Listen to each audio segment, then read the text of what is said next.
नमस्कार दोस्तों, स्वागत है आप सभी का YouTube चैनल हिंदी मार्गदर्शन XYZ में। आज हम संज्ञा टॉपिक पर अध्ययन करेंगे। संज्ञा नाम से ही मालूम हो जाता है कि संसार में जितनी निर्जीव और सजीव वस्तुएं हैं उनका कुछ न कुछ नाम है या स्थान है या भाव व्यक्त होते हैं, वे सभी संज्ञा कहलाते हैं। तो संज्ञा के एक शब्द यानी संज्ञा को हम एक शब्द या पद कह सकते हैं। ठीक, संज्ञा एक शब्द या पद कह सकते हैं। शब्दों के हम दो भागों में बांटते हैं, यानी शब्द को हम दो भागों में बांट देते हैं। पहला है विकारी, पहला विकारी, दूसरा है अविकारी।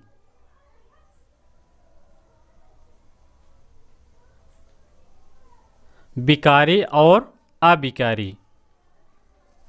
अब हम एक एक करके देखते हैं। पहले हम देखते हैं विकारी। विकारी, उसकी परिभाषा जैसे देख लेते हैं।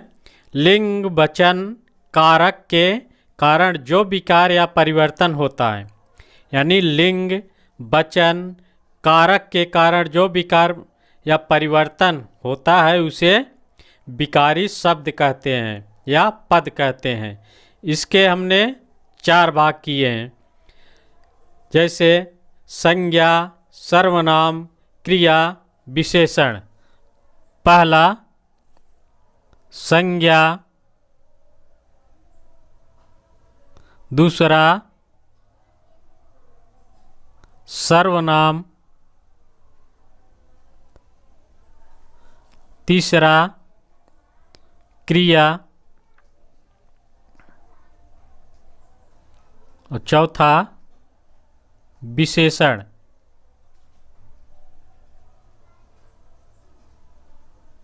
ठीक, पहला क्या है? संज्ञा, दूसरा सर्वनाम, तीसरा क्रिया और चौथा विशेषण। चारों क्या है? विकारी शब्द हैं। तो इसके बाद हम अविकारी देखते हैं। देखा यानी विकारी शब्द देखा। विकारी में संज्ञा, सर्वनाम, क्रिया, विशेषण। और अविकारी, जिस शब्द में कोई विकार या परिवर्तन ना हो उसे अविकारी शब्द कहते हैं। इसे अव्यय भी कहते हैं। इसके चार भाग हैं। पहला क्रिया विशेषण, दूसरा संबंध बोधक, तीसरा समुच्चय बोधक और चौथा विस्मयादि बोधक। इसे हम अव्यय भी कहते हैं। अव्यय, जिसका व्यय न हो, अव्यय, इसमें कोई परिवर्तन नहीं होता, अब उसे अविकारी शब्द कहते हैं। और विकारी में जैसे लड़का, लड़का को हम बहुवचन बना देंगे तो लड़के, और लड़की को बहुवचन बना देंगे तो लड़कियां। लेकिन अविकारी में जैसे और हो गया, कोई हो गया, इन शब्द का न तो एक बहुवचन बनेगा न अन्य कोई परिवर्तन होगा, इसलिए इसे अविकारी शब्द कहते हैं। आज हम इसमें विकारी शब्द के अंतर्गत संज्ञा को पढ़ेंगे। संज्ञा, ठीक। अब इसके बाद हम देखते हैं संज्ञा के बारे में। इसकी व्युत्पत्ति देख लेते हैं पहले। संज्ञा, सम धन ज्ञ। सम का अर्थ है सम्यक यानी पूर्ण। ज्ञ का अर्थ है ज्ञान, यानी संपूर्ण ज्ञान यानी सम्यक ज्ञान। इसकी व्युत्पत्ति के बारे में हम देख लिया। अब इसके बाद हम देखते हैं इसकी संज्ञा शब्द का अर्थ या संज्ञा शब्द का अर्थ है, एक तरह से मान लेते हैं जैसे किसी का नाम हो गया, स्थान का नाम हो गया आदि, उसको संज्ञा कहते हैं। परिभाषा देखते हैं, किसी वस्तु, प्राणी, स्थान, भाव आदि के नाम को संज्ञा कहते हैं। किसी वस्तु, कोई वस्तु हो या प्राणी हो या स्थान हो कोई, या भाव जो हृदय से निकले, या अन्य कार्य जिससे भाव व्यक्त हो आदि के नाम को संज्ञा कहते हैं। उदाहरण इसका, जैसे वस्तु देख लेते हैं। वस्तु में किताब, कुर्सी, कंप्यूटर, ये क्या है? वस्तुएं हैं। और प्राणी जैसे मनुष्य हो गया, बिल्ली, कुत्ता, बिल्ली, पशु, पक्षी, ये सब क्या है? प्राणी। स्थान, स्थान हो गया जयपुर, भारत, पाकिस्तान, देश, और या कोई शहर हो उसका नाम, जैसे जयपुर, राजस्थान, इस तरह। और इसके बाद देखते हैं भाव। भाव के अंतर्गत हर्ष, भय, कृपा, क्रोध, डर, ये सब क्या है? भाव है, जो अंदर से भाव व्यक्त होते हैं। और संज्ञा के हम भेद देखते हैं। संज्ञा के भेद हम दो आधारों पर करते हैं। पहला आधार है अंग्रेजी के आधार पर। जैसे अंग्रेजी व्याकरण में हम इसको 5 भागों में बांटते हैं। कितने? 5 अंग्रेजी व्याकरण के आधार पर। कौन कौन सा? व्यक्तिवाचक संज्ञा, जातिवाचक संज्ञा, भाववाचक संज्ञा, द्रव्यवाचक संज्ञा, समूहवाचक संज्ञा। ये क्या है? अंग्रेजी व्याकरण के आधार पर इसके 5 भाग हैं। और हिंदी में व्याकरण के आधार पर 3 भाग हैं। कहीं कहीं 5 भाग मिलता है, लेकिन हिंदी व्याकरण के आधार पर इसके 3 भाग हैं व्युत्पत्ति के आधार पर। पहला व्यक्तिवाचक संज्ञा, दूसरा भाववाचक संज्ञा, द्रव्यवाचक संज्ञा या पदार्थवाचक संज्ञा, दूसरा है समूहवाचक संज्ञा या समुदाय, यानी समूह या समुदाय, और द्रव्य जिसे नाप तौल की वस्तुएं। तो हम इसके 3 भाग देखते हैं, व्यक्तिवाचक, भाववाचक, जातिवाचक। और जातिवाचक में 2 भाग हो गए, द्रव्यवाचक, समूहवाचक।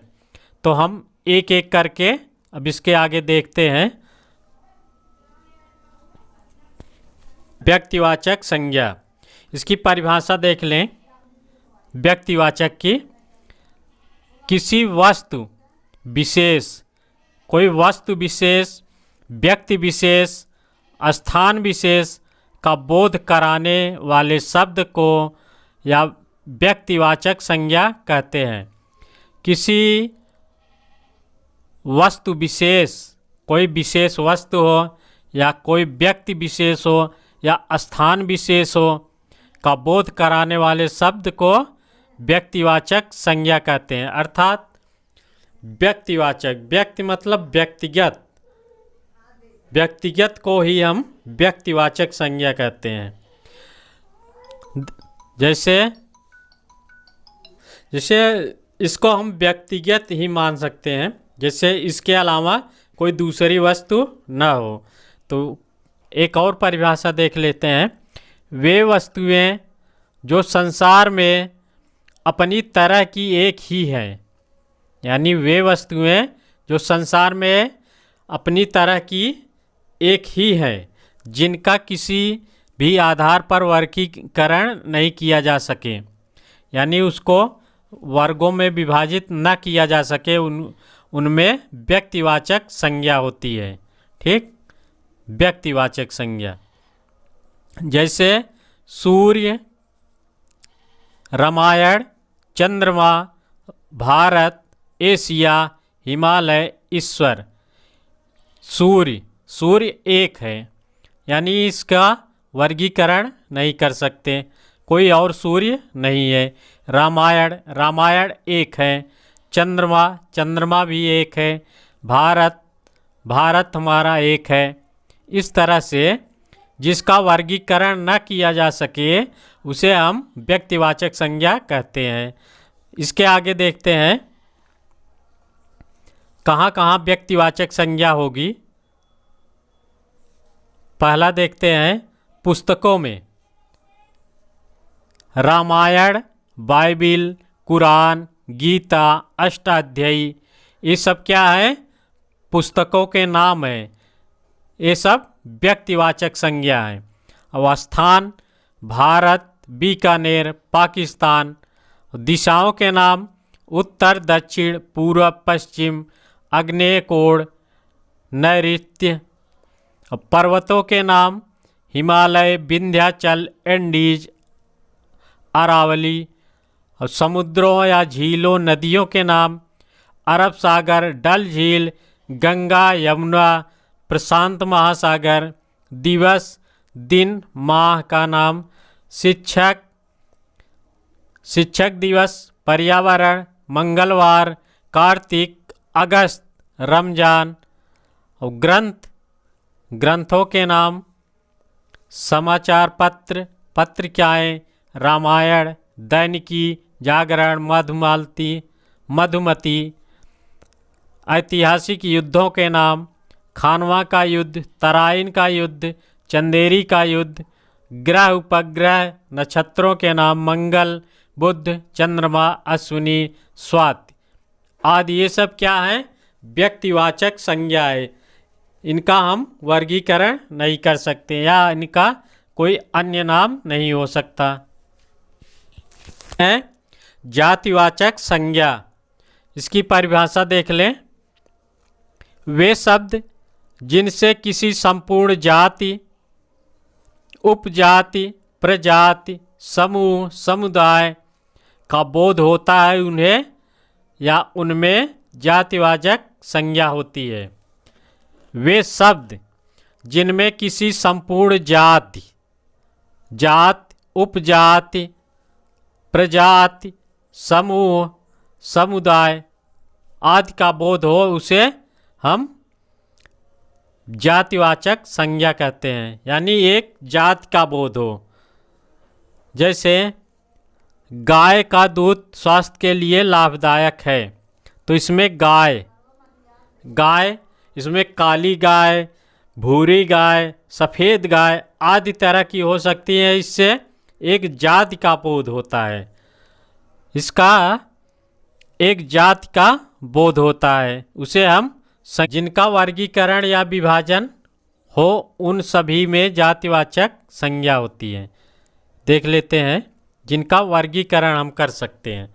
जैसे गाय का है, इसका हम काली, भूरी, सफ़ेद आदि का वर्गीकरण कर सकते हैं।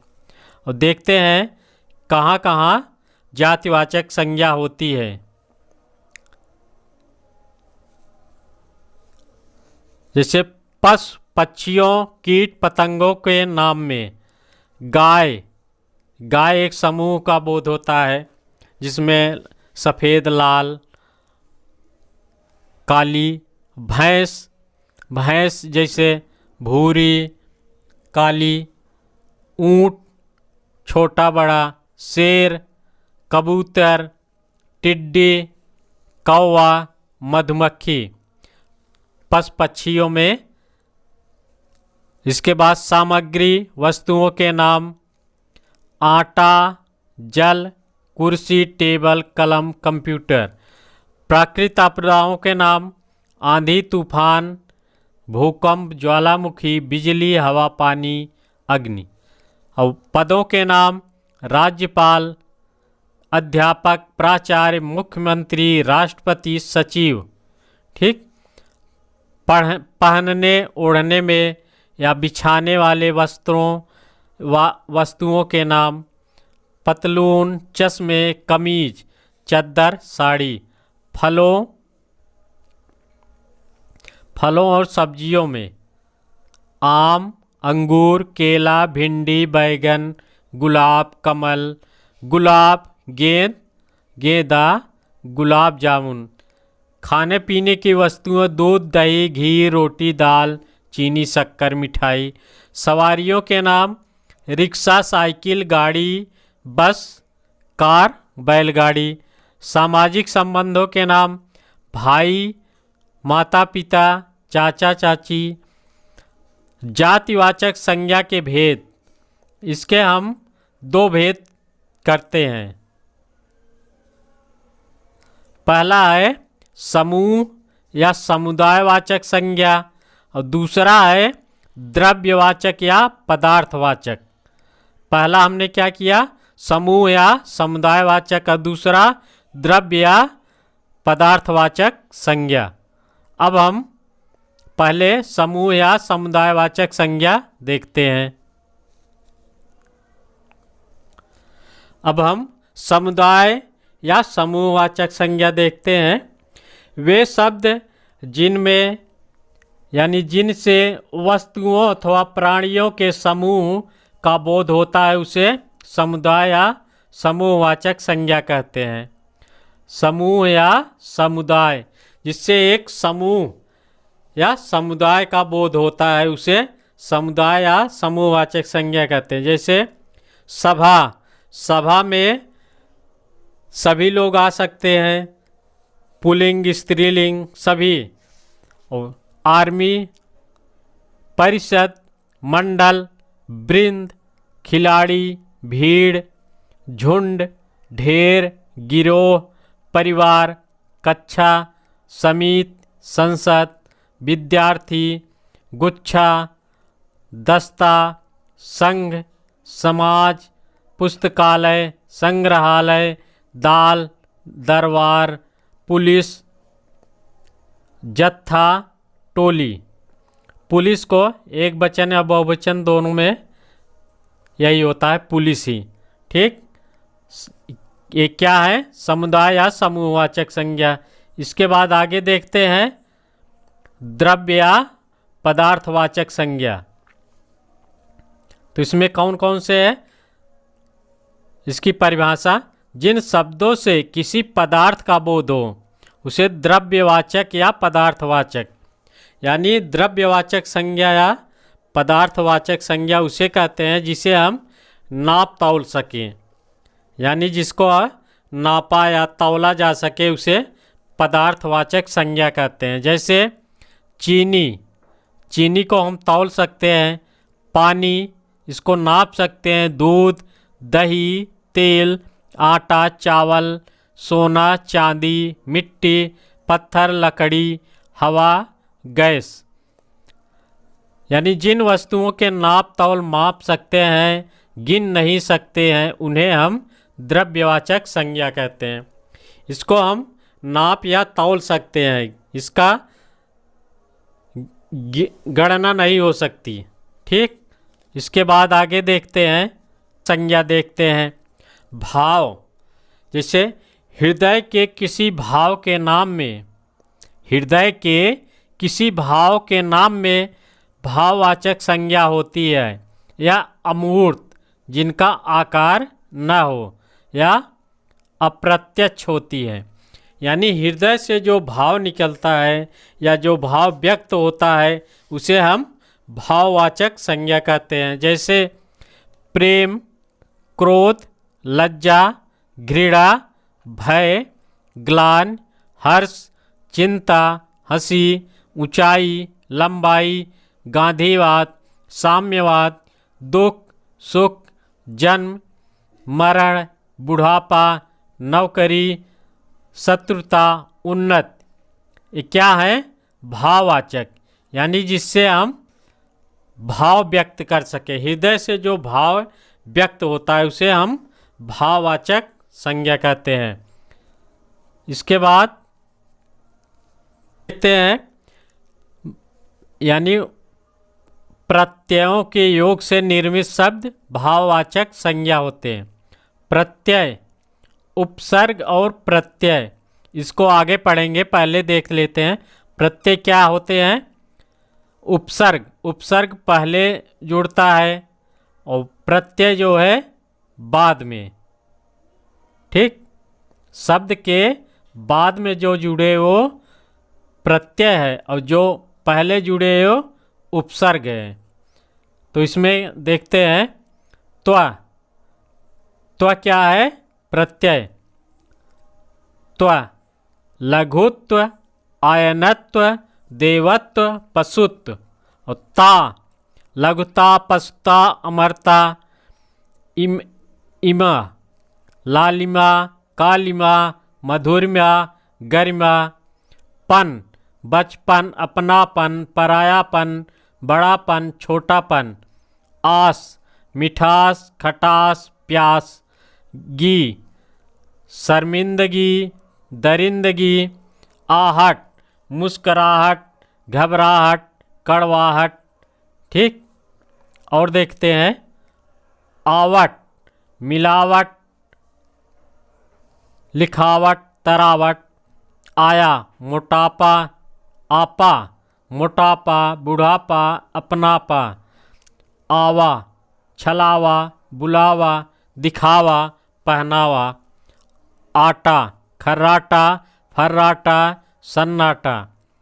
यदि किसी क्रिया का न हटाकर उसमें आई जोड़ दिया जाए तो निर्मित शब्द भाववाचक संज्ञा होता है।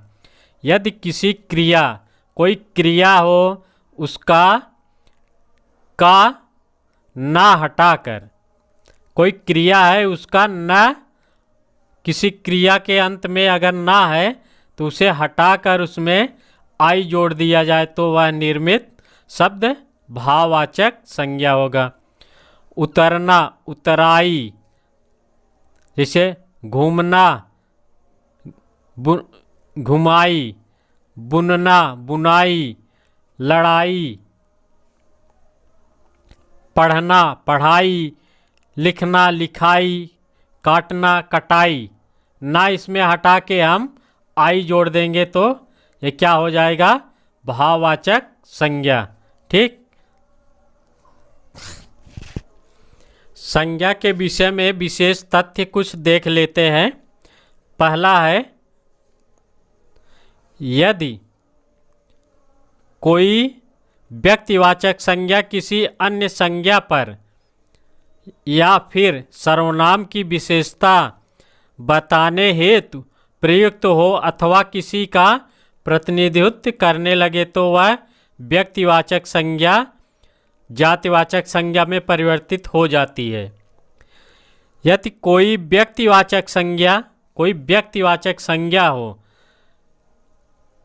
अन्य संज्ञा या फिर सर्वनाम की विशेषता बताने हेतु प्रयुक्त हो अथवा किसी प्रतिनिधित्व करने लगे तो या किसी का प्रतिनिधित्व करने लगे तो वह व्यक्तिवाचक संज्ञा जातिवाचक संज्ञा में बदल जाएगी, यानी परिवर्तित हो जाएगी।